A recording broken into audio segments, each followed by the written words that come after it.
And की उस खुफिया केव में प्रवेश कर चुका था जो अंडरग्राउंड इमोर्टल सिटी के नीचे बनी थी। एंड किंग उसके पीछे बढ़ रहा था, गुस्से में चिल्लाता हुआ, बड़े कमीने हुआंग, रुक जाओ, मेरे घर की दहलीज पार करने की कोशिश मत करना। तुम एक छोटी एंड को धमका रहे हो। जब मैं बड़ा हो जाऊंगा और मेरे पास रियल स्किल होगी तब देखना मैं तुम्हें कैसे हराऊंगा। शियाओ कहता है, अगर तुम अभी भी खुश नहीं हो तो मेरा पीछा करो, जब चाहो मुझे चुनौती दे सकते हो, पर पहले तुम्हें अपनी पार बढ़ानी होगी, वरना तुम्हारी ये बातें सिर्फ खोखले शब्द बनकर रह जाएगी। एंट किंग गुस्से में आ जाता है और शियाओ को रुकने को कहता है, लेकिन वो रुकता नहीं। कुछ समय बाद हमें स्काई हॉर्न रेमनेंट रूम का सीन दिखाया जाता है जहाँ अनगिनत ट्रेजर मौजूद थे, पर शियाओ की नजर सिर्फ एक चीज पर थी, इंडिस्ट्रक्टेबल इमोर्टल सूत्र, जिसे वो हर कोने में ढूंढ रहा था लेकिन उसे वो कहीं नहीं मिल रहा था। शियाओ एंट किंग से पूछता है, क्या तुम्हारे पिता ने तुम्हारे लिए उस इंडिस्ट्रक्टेबल इमोर्टल सूत्र के बारे में कोई सुराग नहीं छोड़ा? मुझे तो अब शक होने लगा है, क्या तुम सच में उनके ही बेटे हो? एंड किंग तुरंत गुस्से में जवाब देता है, ये उनका आखिरी कमरा था। फिर उसे शियाओ की बातों का गहराई से एहसास होता है और वो चिल्लाता है, हरामी, क्या तुम मेरे गुस्से से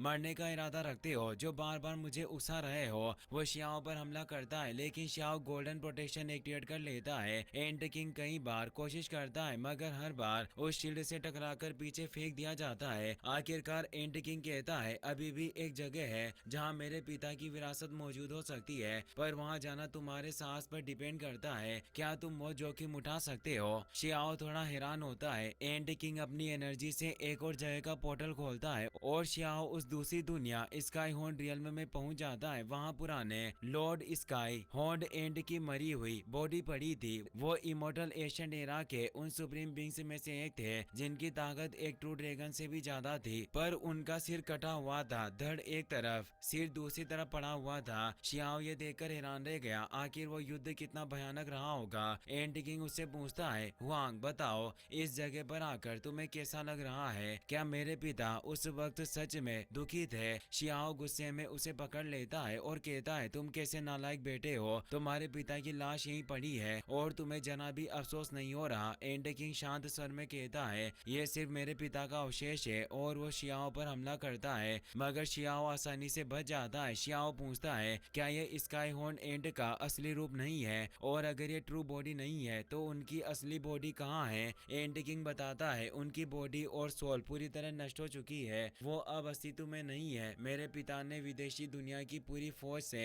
लड़ाई लड़ी थी, कई सुप्रीम बींग्स को खत्म किया, पर उनकी चोटें बहुत गंभीर थी और वे यहीं गिर पड़े। मेरे पिता ने जितने विदेशी योद्धाओं को मारा उतने आज तक किसी ने नहीं मारे। वो इस नए युग की शुरुआत तक जिंदा रहे और आखिरी सांस लेने से पहले हमारे लिए ये अवशेष छोड़ गए। अगर मैं उनके इंडिस्ट्रक्टेबल इमोर्टल सूत्र को नहीं ढूंढ पाया तो इसकी वजह सिर्फ ये है कि मैं अभी पर्याप्त रूप से मजबूत नहीं हूँ। जब मैं जवान हो जाऊंगा तो अपनी सील तोड़कर उन विदेशी हथियारों से बदला लूंगा और उनकी लाशें इस धरती पर